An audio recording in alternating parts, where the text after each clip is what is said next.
Rémi Villemure. Débat, opinion et analyse. Cube Radio.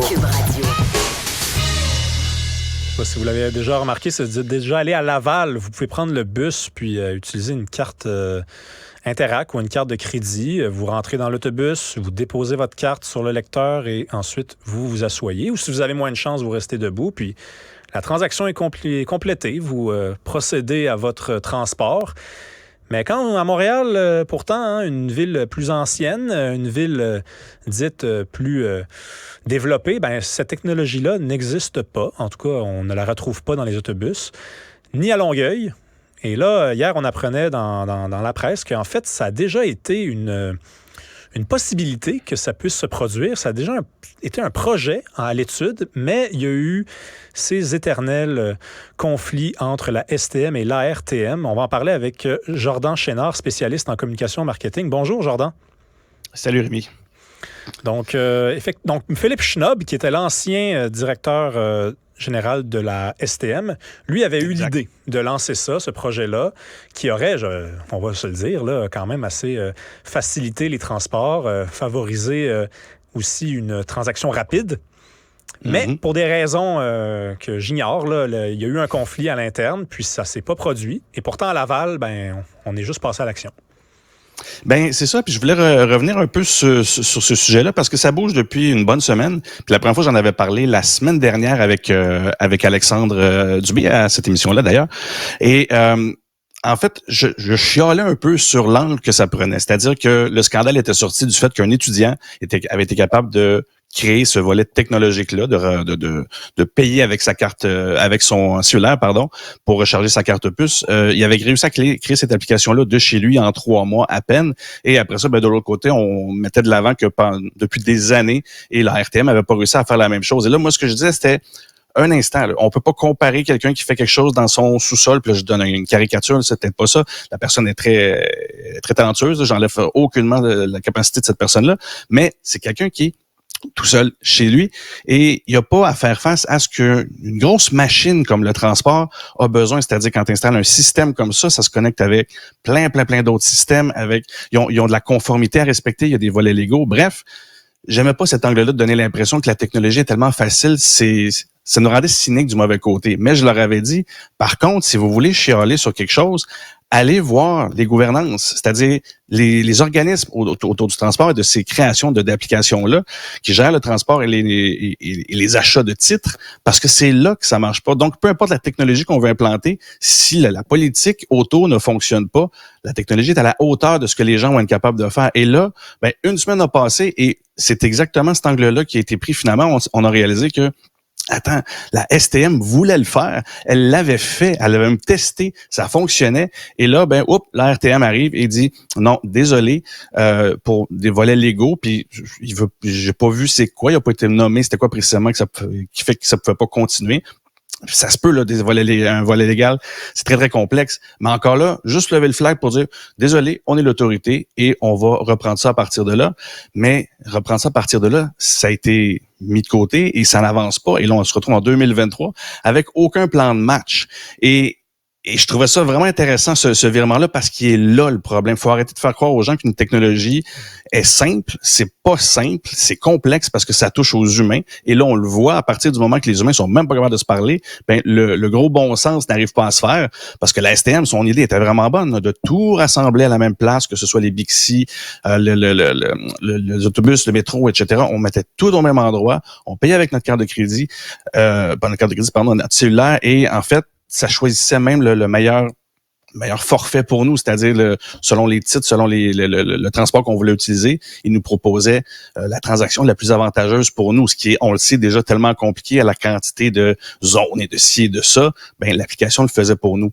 Et là, non, on n'a pas droit à ça. Et le problème aussi encore avec ça, c'est le volet des communications, justement, et du marketing, c'est qu'on il passe tellement, surtout la RTM actuellement, dépense tellement d'énergie à essayer de ne pas expliquer ce qui se passait au lieu de prendre l'énergie de dire, on va y aller de façon transparente à une certaine limite. J'entends toujours qu'il y a des volets confidentiels qu'on peut pas avoir accès, mais de nous expliquer qu'est-ce qui fait qu'on en est rendu là, vers où on s'en va et c'est quoi les objectifs. Parce que tant qu'on nous garde dans dans le noir comme ça, ben c'est sûr que le cynisme est là. Puis je suis le premier, là, c'est comme on veut être moins sur la route avec des voitures et vous nous complexifiez la tâche à un niveau légende juste pour m'acheter un billet de métro puis d'autobus. Et là, vous me indiquez que, c'est ça la nouvelle d'aujourd'hui, que ça ira pas avant 4 ans que ça va s'améliorer, mais ça n'a aucun bon sens. On dépend encore de la carte Opus qui est dépassée technologiquement. Je pense qu'elle l'était déjà au moment de la mise en place. Bref, encore une fois, le volet technologique est important, mais elle n'est absolument rien si l'humain en arrière est pas capable de se parler et de départager les pouvoirs. Et c'est là, je pense, que la vraie innovation technologique au niveau du transport va se faire. C'est quand les organismes vont se départager les pouvoirs de la bonne façon, arrêter de s'obstiner ou de tirer sa couverte, puis de se dire, OK, qu'est-ce que le public peut avoir de mieux? Qu'est-ce que collectivement on peut faire? Puis qui fait quoi? Puis ça, ben, ça semble être la chose la plus complexe en technologie présentement, c'est que le monde s'entende pour faire un projet qui a d'allure. Mais est-ce que ça nous révèle pas aussi l'espèce, j'ai envie de dire, l'inutilité ou presque de la RTM qui, hier, je parlais avec Axel Fournier qui représente des citoyens de la Rive-Sud et il me disait le problème avec la RTM, c'est que sur le CA, on a des élus municipaux, mais pas n'importe quels élus, là, c'est pas des conseillers, c'est des maires. C'est le maire de Laval, c'est la mairesse de Longueuil, c'est la mairesse de Montréal. Ce sont des gens qui ont des journées, des agendas très chargés. Ils n'ont pas le temps là, d'aller à la RTM puis de régler aussi les enjeux de transport. Est-ce qu'il ne faudrait pas refaire le conseil d'administration? Est-ce qu'il ne faudrait pas, ou sinon, dire, regarde, la RTM, là, c'est le ministère des Transports désormais. C'est pas un organisme en soi, c'est le ministère des Transports. Et la STM s'occupe de sa technologie, la RTL s'occupe de sa technologie, la RTC à Québec s'occupe de sa technologie.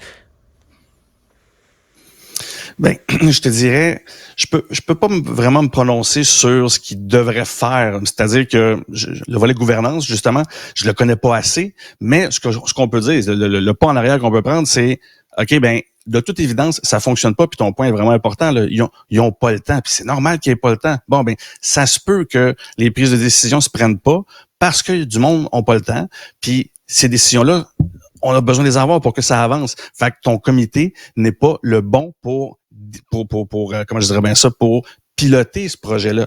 C'est là où, quand je disais qui fait quoi, ben c'est ça qu'il faut déterminer, parce que tu peux pas juste mettre un top, après ça, ben tant que le top se prononce pas, ben rien n'avance. Ben là, si ton top est pas capable de se réunir et d'analyser le projet comme il faut, ben ça marche pas. Donc souvent, des gros comités comme ça, habituellement, vont se faire présenter des choses qui sont soit en marche, ou du moins il y a eu assez de paliers de décision avant pour avoir nettoyé un peu, puis ce qui reste seulement aux maires et aux mairesses à décider, c'est c'est la paperasse, c'est le volet beaucoup plus politique et complexe des choses, mais pas la technologie, pas ce qui empêche d'avancer. Puis là, ben c'est ce qu'on voit en fait. Le RTM, c'est en freinant la STM, ça punit tout le monde. Puis en même temps, ben c'est ça. Là, la RTM a pas en place des mécanismes qui permettent d'aller assez vite. Ben ça donne ce que ça donne, c'est que tout est beaucoup plus long parce que la chaîne de commandement attend beaucoup trop longtemps. Donc puis on se retrouve aussi parce que ça a beau être long, ils ont pas plus de temps. Ce que ça veut dire, c'est que ça peut prendre des années, ils vont avoir eu le temps de faire quelques rencontres. Là, ils en font sûrement parce que c'est dans l'actualité, mais éventuellement, ils vont en faire un peu moins parce qu'ils n'ont pas le temps. Ben c'est là où ça va prendre du temps. Ils pourraient juste faire plus de rencontres avec un autre comité et celui-là, quand il peut se rencontrer, vient valider certains points. Mais une dépendance complète à un seul organisme qui choisit comment que ça va, assurément qu'on en paye collectivement le prix à tous les coups. Puis on finit, quand les décisions se prennent, ben on le voit, là, surtout en technologie, quand Opus a été choisi, on le savait déjà que ça allait pas pouvoir durer longtemps. Ben, c'est un petit peu l'exemple qu'on voit. Est-ce qu'il va arriver la même chose avec ce qu'ils vont développer d'ici 2024? Ils vont dire, bon, ben là, finalement, on a pris bonne décision, puis on y arrive, mais avec une technologie qui va déjà avoir fait son chemin. C'est ça. C'est à revoir, mais assurément que au-delà de ce que je comprends de la gouvernance, c'est assurément pas la bonne façon de fonctionner actuellement, puis ils l'ont prouvé plusieurs fois, là. Oui, puis la bonne nouvelle, en tout cas, s'il y en a une dans cette histoire-là, c'est qu'au moins les citoyens ont l'occasion de se pencher sur le mandat de la RTM. Il y avait vraiment un déficit d'éducation sur cette question-là. J'ai envie de raconter la même histoire que j'ai racontée hier. Philippe Schnob, qui est l'ancien directeur général, avait accordé une longue entrevue à Radio-Canada il y a quelques années où il se faisait talonner par un journaliste qui disait « Là, M. Schnob, là, pourquoi vous avez augmenté les prix mais que les services baissent? Pourquoi il n'y a pas plus de services? Pourquoi il n'y a pas une autre ligne qui est ajoutée au réseau? Et à chaque question, Philippe Schnob, l'extrait est devenu viral sur Internet, il répondait, c'est pas la STM qui s'occupe de ça, c'est la RTM. Quand on terminait d'écouter cette entrevue-là, on avait le droit là, de se demander très sérieusement, c'est quoi exactement que ça fait un directeur général de la STM? Il avait l'air de se le demander aussi.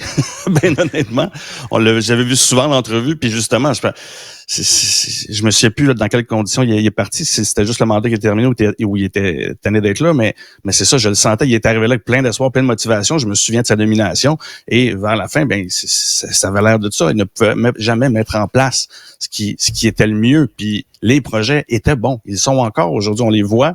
Ça date de 2018. Puis ça tient la route. C'était une bonne idée. Mais c'est ça. La RTM, de son côté, voulait faire les choses à sa façon, en bloquant carrément ce qui était déjà fait. Ça aussi, c'est repartir à zéro pour rien. C'est ça. Les deux entités qui ont trop de pouvoir, mais en même temps, il y en a juste une qui peut donner le go pour que ça se fasse. Oui, je pense que c'est exactement ça. Tu viens de bien le résumer. Tu veux nous parler d'une nouvelle étude qui met en lumière les raisons pour lesquelles on adopte des technologies dont on n'est pas sûr, ce qui est connu sous le nom de paradoxe de la confiance. Oui, en fait c'est un paradoxe qui est vraiment sorti avec les nouveaux outils d'intelligence artificielle. C'est qu'on se rend compte que comment je dirais bien ça, l'utilisation de ces outils-là et la motivation à les utiliser est plus grande que la confiance qu'on a en ces outils-là. Ce qui est paradoxal, c'est-à-dire on n'a pas confiance, mais on veut les utiliser plus. Puis ce que la recherche explique finalement, c'est que c'est une technologie qui est fascinante parce qu'elle fait beaucoup de choses, mais on n'a pas tant confiance en elle et on est obligé de faire beaucoup de choses par nous-mêmes encore. C'est un peu comme si on avait quelque chose une voiture manuelle. Il y a beaucoup de choses qui se fait tout seul dans le moteur, mais il faut changer les vitesses nous-mêmes. Mais c'est un peu ça. Et ce qui fait que l'adoption de l'intelligence artificielle va quand même rapidement. Ça a l'air que c'est carrément ce paradoxe-là. C'est-à-dire, on sent que le manque de confiance qu'on a en cette technologie-là fait en sorte qu'on veut garder mainmise dessus et on travaille différemment et on se sent quand même très nécessaire dans le processus, aussi absurde que ça puisse paraître. Là. Donc, c'est vraiment ce paradoxe. Officiellement, non, j'ai pas d'exemple à te donner. Parce que je pense, par exemple, à un paiement avec une carte Interac, on parlait de paiement automatique avec une carte quand on rentre dans un autobus. Ça, il y a quelques années, ça a été introduit, ça, dans la vie de tous les jours. Je rappelle, pour les gens qui sont nés il y a quelques années, qu'avant, quand on allait à l'épicerie, il fallait rentrer notre carte dans le lecteur, puis il fallait rentrer un NIP. Maintenant, je pense que là, ça va de soi. On arrive, puis on dépose cette carte-là comme ça. Moi, j'avoue que, si j'ai bien compris ce que c'est que le paradoxe de la confiance, que j'avoue que depuis que je n'ai plus un NIP à entrer, je me dis, coudonc, est-ce que je m'expose à davantage de fraude? Mais, même si ça occupe mon esprit constamment, façon de parler, j'y pense pas toujours, mais j'ai d'autres choses à réfléchir. Je te le souhaite. Oui, écoute-toi pas. Il y a plein d'affaires. Et donc, depuis quand même que j'ai adopté cette pratique-là, je suis inquiet, mais je me dis, c'est vrai que ça va vraiment mieux quand même. Là. On sauve du temps. Oui, ben ton exemple est quand même excellent. J'aurais pas pu mieux choisir. C'est la différence entre les deux, c'est que plus c'est facile, plus les choses sont automatiques et qu'on a moins de choses à faire. C'est comme si on laissait aller un certain pouvoir et c'est là qu'on perd un peu la confiance. Pourtant, on le sait, les paiements aujourd'hui sont beaucoup plus efficaces et moins en danger pour la fraude avec un truc sans contact que ce l'était en glissant le truc et en rentrant notre NIP. Mais on avait une impression d'avoir un contrôle supplémentaire parce que on avait un numéro à se souvenir et c'était à nous et on le pitonnait nous-mêmes. Bref, l'interaction qu'on avait nous rendait plus sécure. Et là, plus on en laisse, c'est comme si on laissait un peu de pouvoir. Et c'est là où, oui, ton exemple est excellent. Aujourd'hui, ceux qui souvent ont connu les cartes magnétiques sont très, très, très réfractaires à utiliser le paiement par cellulaire, qui est pourtant ce qui est le plus efficace et le plus sécuritaire, voire le paiement par montre qui utilise la même technologie que pour le cellulaire. Donc, c'est ça, le paradoxe est là. Peur, là. Je te l'ai pas dit, Jordan, mais moi, là, je suis presque un réactionnaire sur ces questions-là. Là, tu me parles de payer avec sa montre. C'est quoi, ça va payer avec sa paume de main bientôt, là? Ben là, il y a Amazon qui essaie de faire ça, mais en tout cas, moi, c'est mon côté réfractaire. La biométrie m'inquiète un petit peu, puis ils ont démontré à plusieurs reprises que c'est pas pas encore assez sécuritaire et c'est quand même très intrusif. Le paiement par pompe, là, qui, on le rappelle, c'est même pas la trace de notre main, c'est nos vaisseaux sanguins qui sont comme scannés à partir de là. On est niveau technologique assez avancé rendu là. Un autre exemple, je pense, de paradoxe de la confiance, c'est entourant l'intelligence artificielle. Par exemple, l'autocorrecteur. Moi, je sais que maintenant, j'essaie de l'enlever sur mon téléphone. Là, regarde, je viens d'y repenser, je vais faire ça cet après-midi. Quand j'envoie des textos, on dirait que la machine le fait à ma place.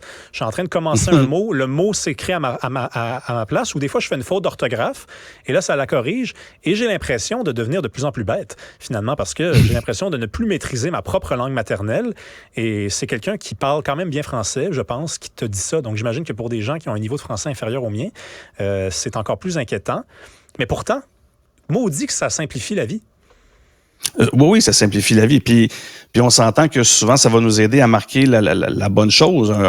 Une faute de frappe peut donner un texto bien étrange. Donc, ça peut nous avoir sauvé aussi beaucoup plus de problèmes. Mais à l'inverse aussi, on a une petite approche, un petit manque de confiance parce qu'on a toutes nos histoires aussi avec l'autocorrecteur qui a remplacé un mot pour un autre qui était pas du tout ce qu'on voulait écrire et là peut générer d'autres problèmes. Donc, encore une fois, il y a une notion de confiance avec la technologie, des choses qu'on perd, des choses qu'on gagne et encore une fois, bon exemple, l'autocorrecteur, ben c'est ça, mais une fois qu'on s'habitue et que ça devient juste une habitude, en fait, là, qu'on l'utilise, ben, on est de moins en moins réfractaire. Et si la prochaine fois, ben, la prochaine étape, ben, là, comme l'on le vit, ChatGPT, des textos complets qui peuvent être écrits sans qu'on ait juste fait une petite demande, ben, ça aussi, là, c'est oh, attends, là, il y a quelque chose qui se fait pour moi. Et là, ben, on revient dans le paradoxe de confiance. On l'utilise, mais on en doute et on re-questionne qu'est-ce qui se passe avec l'outil. On re-questionne qu'est-ce qu'il fait pour nous.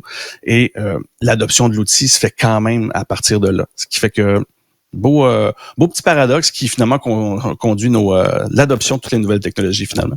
Oui, je rappellerai en terminant que la conception classique de la technologie veut que la technologie réponde aux besoins. J'ai l'impression qu'elle répond de plus en plus aux envies et que c'est pour cette raison-là qu'elle remplace des manières de procéder qui pourtant avaient fait leurs preuves, qui pourtant sollicitaient la participation humaine et non de l'ordinateur. Et c'est peut-être ça le grand danger de la technologie. Jordan Chénard, spécialiste en communication marketing, merci beaucoup pour ta participation cet été. Ben, merci à toi. Salut. L'émission de